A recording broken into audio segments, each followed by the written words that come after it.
Rebels, and welcome. This is the podcast that brings you brands, chefs, and live on-air tastings, a show that's dedicated to the more rebellious side of the food world, where we celebrate the people who have challenged the status quo. We'll be giving you a peek behind the curtain and inside the minds of the people who are shaking up our food industry. You know me, I'm the show host, AJ Sharp, a taste expert, food writer, great taste food judge, and business owner. I love meeting new people and tasting new foods. So sit back as we hear from another founder who dares to be different. Hey food rebellers, we know it's been a minute and you might have noticed we took a little break over the summer, but we're back, better than ever. During the downtime, we went a bit high tech. Georgie got a bit excited. Anyway, we've upgraded our studio facilities, all to bring you much closer to the action and meet even more amazing rebellious founders. But firstly, I do have to say a massive shout out to everyone who filled out our survey. You asked for a peek behind the scenes and we listened, and now you can see what's going on in our studio. So catch snippets on our social media or watch the full episodes on our YouTube channel. Thanks for sticking with us. We can't wait to share what's coming next. Hello, Rach. Thank you so much for coming on the Food Rebels show today. How are you doing? I'm very good. Thanks so much for having me. It's lovely to see you. Well, we are giggling as we came on air here because Rach and I have been trying to get all the audio to work. So we've got this new studio. So fancy. You're fancy. Fancy. So fancy that we don't actually know what we're doing. So I have got the lovely Rachel Kettlewell, who is incredibly, I can attest, incredibly patient and incredibly kind while we're trying to work out tech. And Rach is the founder of Fearne and Rosie, which I'm sure you guys will recognise. The label here of these beautiful samples that came to us perfectly on time. Thank you so much for care of Lucy. Thank you, Lucy. Rach, tell me a little bit about Fearne and Rosie. Thank you so much, Fearne and Rosie. So Fearne and Rosie, we make jams filled with more fruit and less sugar, so no concentrate, no citric acid, and always trying to be like the closest ingredient to source. If we look at that more closely, we source our fruit from the UK or from Europe, and the same with the sugar that we're using. So we use sugar beet versus cane sugar. And the reason that we do that is because... What is sugar beet? Great question. Sugar beet it's a plant. It grows in the ground. It looks a little bit like a really big parsnip. And it's actually the number one wasted crop in the UK and in Europe as well. So bringing that product back into our supply chain and using it is a great thing for us to do from an environmental perspective. But also, did you know that only 5% of the world's global cane sugar market is fairly traded? So 95% of the cane sugar that we use is not fairly traded. Really? So again, by opting to use sugar beet, we can, to the best of our abilities, ensure that we are sourcing ethically from a supply chain we make. So actually, we're just in the middle of a slight rebrand. So we've been working on our branding for about a year, which seems like such a long amount of time. But what we've done during that period is kind of gone out, carried out a lot of consumer research, done a lot of testing in market with Fearne and Rosie customers and also with general consumers as well, so that we kind of understand a lot more about our proposition, which is we make delicious preserves crafted with 70% fruit. So initially, when we launched our business, Fearne and Rosie, we created jams that were filled with more fruit and less sugar. And that's because market-leading jams on the market are between 60 and 70 grams of sugar per 100, whereas Fearne and Rosie is around 34. AJ, do you remember that we met at Bread and Jam like a million years ago? A million years ago. I know. Yeah. I was wondering if you remember. It was a long time ago. Oh, cool. Yeah. Yeah, I think I was doing a talk or something or another. Yeah. It's a really good event, isn't it? Oh, I love it. It's one of my favourites in the calendar. Yeah. Yes, so Me good. too. So, Fearne and Rosie. Why is it called Fearne and Rosie? Start with the basics. Fearne and Rosie are my two daughters. So I've got Fearne and Rosie, and I've got George as well. So I always think I called it Fearne and Rosie because I've got no imagination. You're going to have to launch like a peanut butter or something for George later.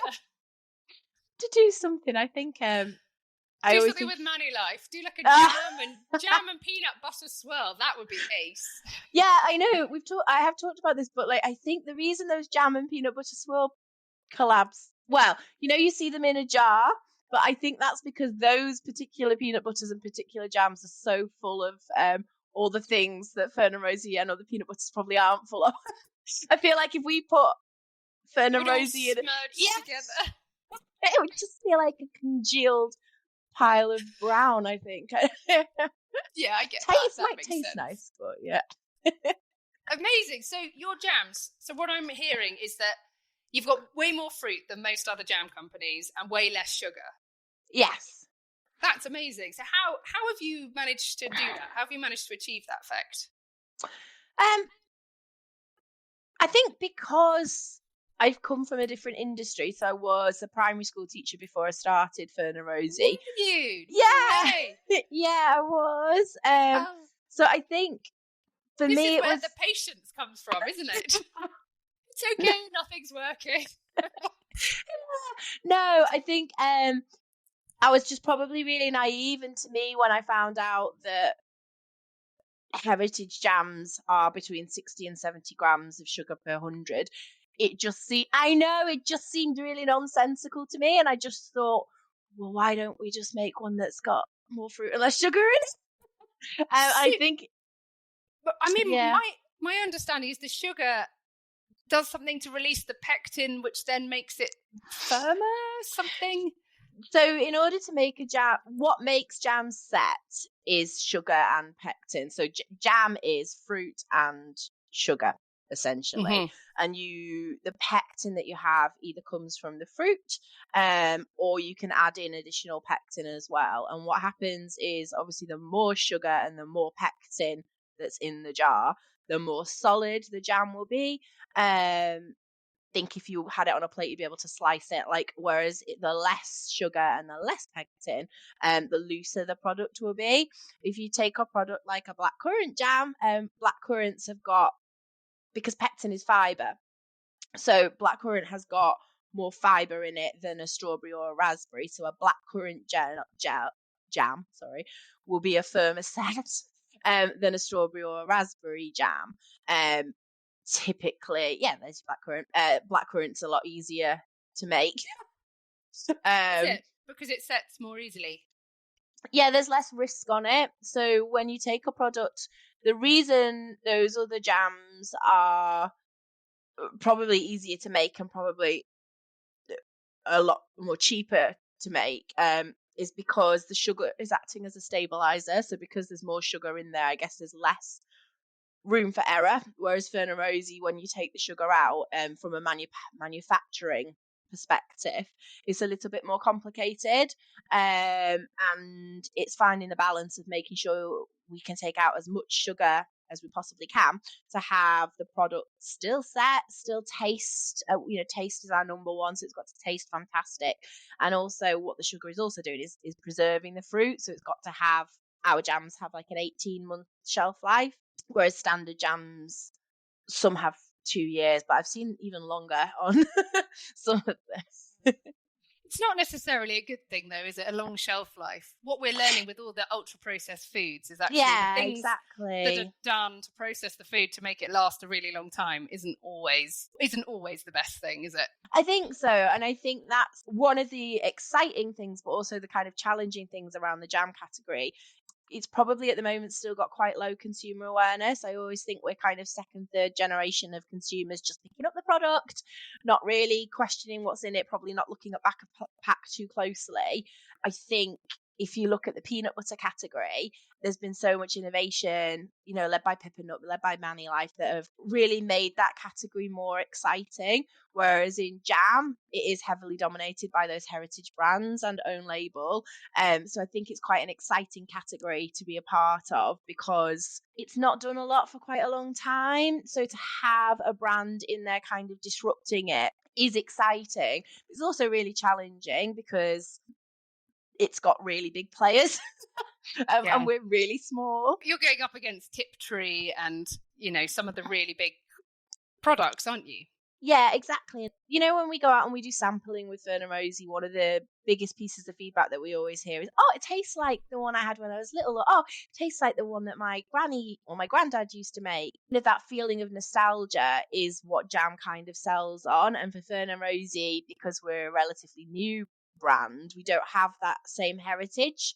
So I think that is one of the kind of challenges that we have. Like, how do you build a challenger brand in a category that sells on heritage?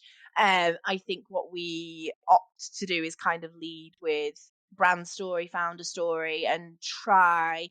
We're probably quite founder story based at the moment, and I would hope that that moves over to a more brand story as we grow. But I think one of the things and the elements that we kind of focus on trying to build is trust. So kind of honesty and integrity of ingredients, making sure our supply chain is to the best of our abilities, the best that we can make it. We're a B Corp business. Just saw that. Yeah, Your B Corp. we are. It's so intense. Well done. Oh my goodness. I've had so many clients go through the process, and they're at the end, they're like, "Oh, I need a holiday." It's a lot. It's a lot, isn't it? It's. I mean, for people listening at home who don't know what B Corp is, look for it. It's the B in a circle, certified B Corporation. You can see it actually on the label of the pack here. Yeah. And it means that you have gone through the most intense certification process that looks at every single element of your whole business, doesn't it? It looks at your supply chain, the way you treat your staff, the way you use fuels from the environment, how sustainable you are. I mean, it's a really robust way of making sure you've kind of got those policies and procedures in place from the very beginning, so that as you scale, you're kind of always following those ethics that you've set out from the beginning. And I think that kind of balancing of profit for purpose is something that I always find. And it also, the purpose for me versus the purpose for the business, the purpose for me as a founder is that I was a primary school teacher, and Fearne and Rosie, a big part of why we came to be was that there is a real problem with the way schools are funded at the moment, and there's a real problem with particularly breakfast clubs. Certainly up until very recently, breakfast clubs were not funded, so that meant that there was legislation in place. There's a big campaign by Jamie Oliver around school dinners, and there's legislation around school dinner times, but currently, even now, there isn't any legislation for breakfast clubs or after school clubs. So that means that those times of the school day are unsupported and also unfunded. A big for part. Many people, it's urgent, isn't it? There's many children from maybe underprivileged, maybe very busy households, maybe there's lots and lots of reasons why a child may end up at school without breakfast, but all the evidence is that you turn up at school hungry, you cannot learn. You are disadvantaged just from something that we think of as being such a simple, basic right. And I think it's critical for certain families, isn't it? 100%. And I think we work with BBC Children in Need, and they shared a statistic recently which said 30%. I should have asked you to guess what I've just told you.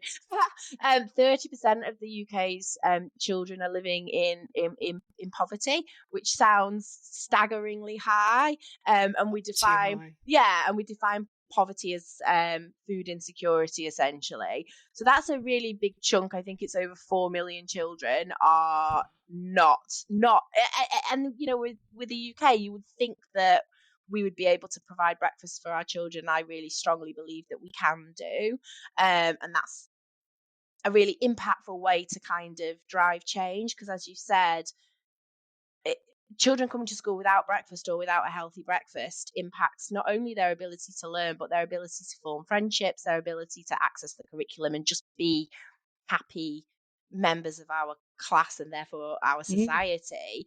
Well, we know what it's like. We know how you know, people talk about being hangry, they talk about being unable to function.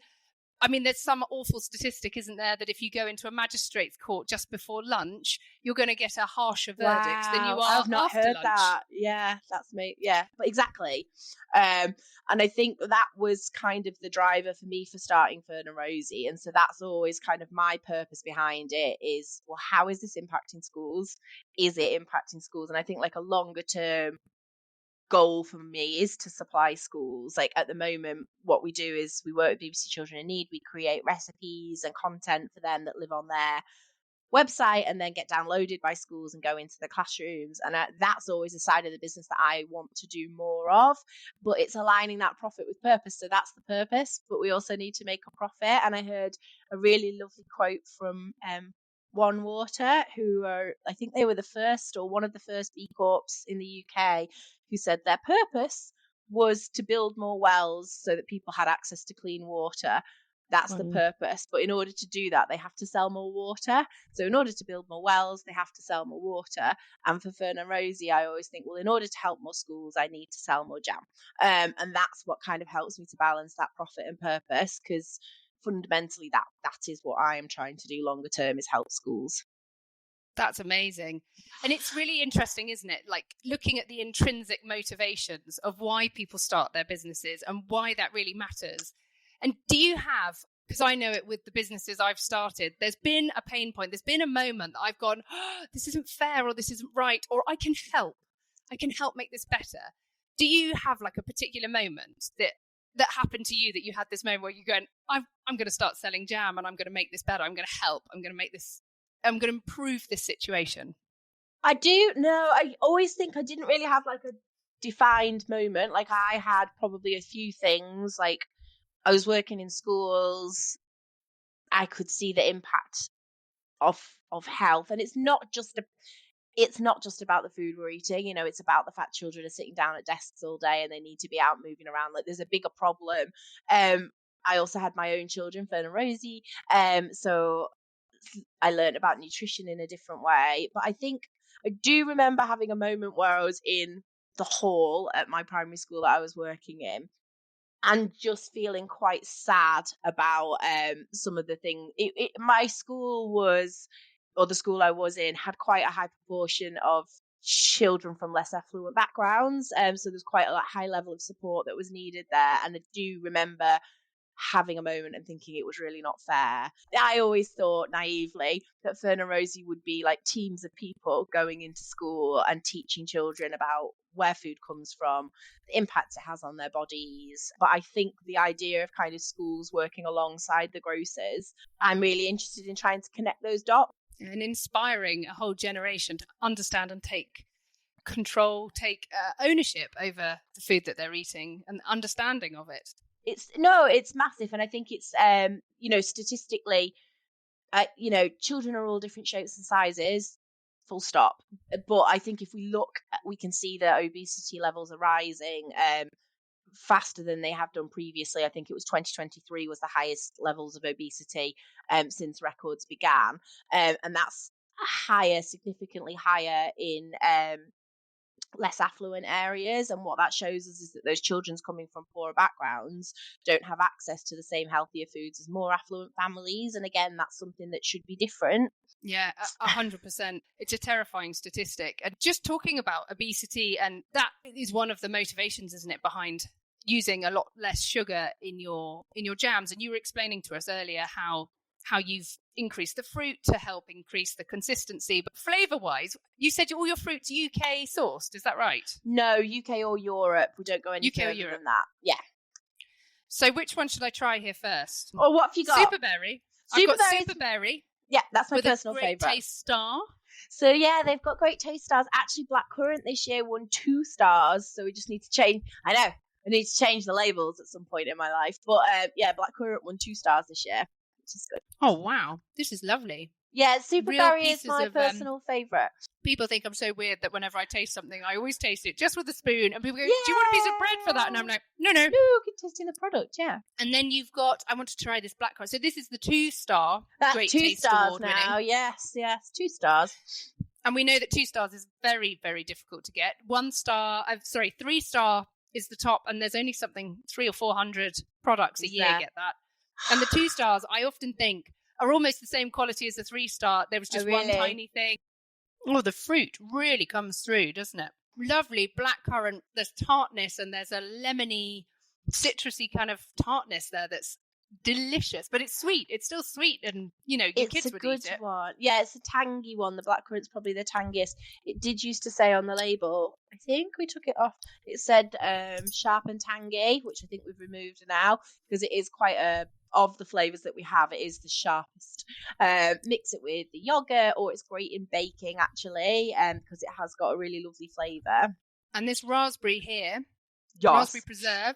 So this one, you can see real raspberry seeds in the jam. It looks amazing. Thank you. Good raspberry flavour coming through. A big chunk of raspberry. I think how many raspberries? Let's see. What is it? 51 juicy raspberries in every jar. 51 in 51. every jar. And that's an interesting... if you look at Fearne and Rosie, we're like double the fruit of other competitors on the market. And then Double the fruit? That's nuts. Yeah, How does that even work? How did you get more fruit?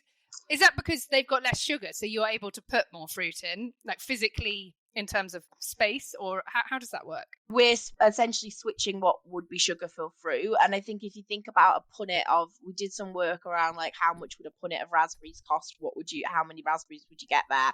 And then how many we've packed into a jar, because we've got twice the fruit as other ones. It's a more expensive ingredient. It's a more expensive ingredient. And then from a price point perspective, we are at a premium, but actually not when you factor in the fact that we're putting in a lot more fruit, and fruit costs so much more than sugar. And I heard Henry Dimbleby talking about Leon, and he was saying somebody had said, have you tasted our wraps recently? And he said, yeah, they're great. And they were like, they're not actually, you should try them. And then he tried them, and what had happened was like a series of small commercial decisions had been made that then meant that the end product actually had significantly changed from what they had originally. I think that's similar with jam. I think some commercial decisions have been made across the years where people have essentially diluted the flavour of the fruit by putting in more sugar. And now we're at the point where the category really needs a reset, because you can buy jam for 39p. And I know, I mean, it'll have one strawberry in it, but like Never seen a strawberry. It's not seen a strawberry. But there is the kind of education piece, and I think kind of that honest conversation about what it costs to produce good quality food, and what we define as good quality food, and what we define as an honest supply chain. I hope that that's part of what Fearne and Rosie can help to teach people about. And looking for all those things, like your B Corp badge, it's for people at home, it's understanding that actually means so much more. It's not just a certification because you paid for a thing. You had to go through a very, very intense evidencing of every single claim that you're making. You can't just get one. You can't just pay for one. You have to go through a very intense process, and it can take years, can't it? Yes, it did take years, I think. Yeah, it does.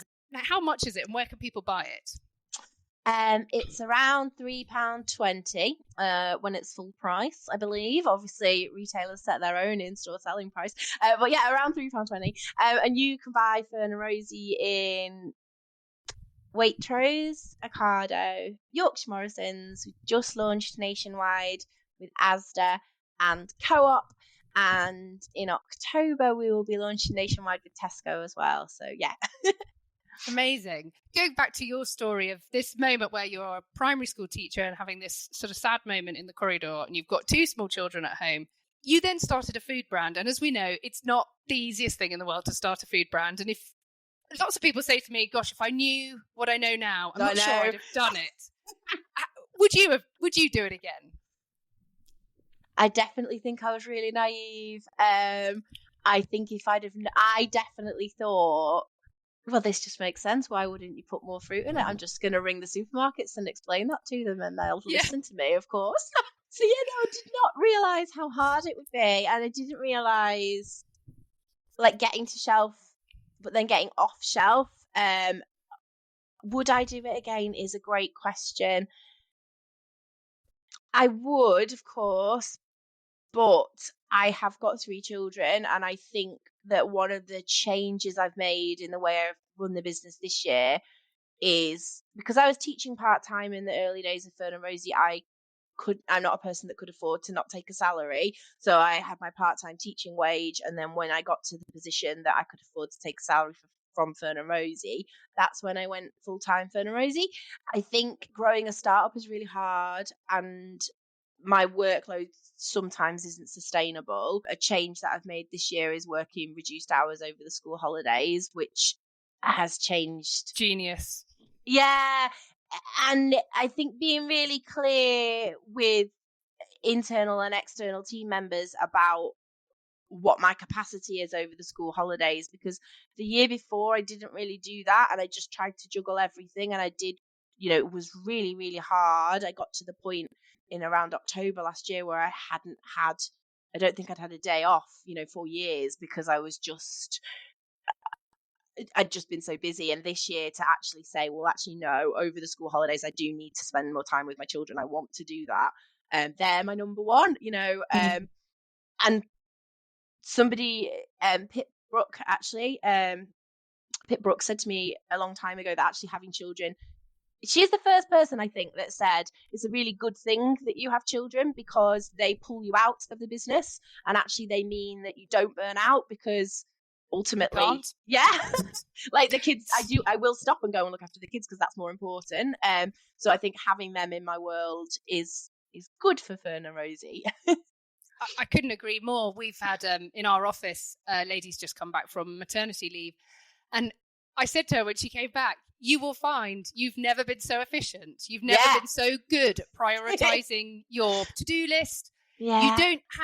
You don't have the liberty of just kind of going, oh, I'll just keep working on this until I'm ready to go home. You can't ever say that. You have to go, right, by 4:00, I'm out. After school clubs are done, I have to walk out of the office. What really matters, what really doesn't, what's going to affect the strategy, the long-term strategy of the business, and what isn't, what can wait, what can be delegated. And you become very, very clear what can stay and what has to go. I think so. I think becoming a parent streamlines your ability to multitask and your productivity. I think you work a lot. I've certainly worked a lot more efficiently since having 3 children. And I think play, the other element that they say is so important, don't they, in life is play, and how we all need to just let go sometimes and live in the minute. And sometimes it can be so stressful, can't it? You've got huge things going on. You've got massive deals hanging in the balance, and then you get home and your kid's like, can we kick a ball around? Can we play hide and seek? And you sort of have to go, yeah, of course. And you start playing, and then suddenly you think, oh, actually right now is the happiest I've been all day. It's just in this moment hiding in the airing cupboard upstairs or whatever. I couldn't agree with you more. I think we're so lucky. And I think just that I'm going to put my phone down. I'm going to hang out with these guys. The business wouldn't be here if that hadn't happened, I don't think. Unbelievably, we're out of time now, but I just want to say massive thank you, Rach, for coming on. This has been so thank awesome. You so much. I know, it's been just so lovely to speak to you, and I hope we get some time in together soon. It'd be lovely to see you soon, and just thanks so much for your time. Yeah, thank you so much for your time as well. It's been absolutely ace having you in the studio. Take care. You. Bye. Thank you so much. You've been listening to Food Rebels, which is available on radio stations around the UK. You can also listen on Apple Podcasts, Spotify and Audible. Please remember to subscribe and rate us with 5 stars or follow. It makes such a difference, not just to our podcast, but it really helps to support the guests that come on the show with us. We're also on Instagram @food_rebels. So give us a follow and do get in touch. We love hearing from you. Let us know what you think. Thanks so much for joining us, and make sure you taste the rebellion.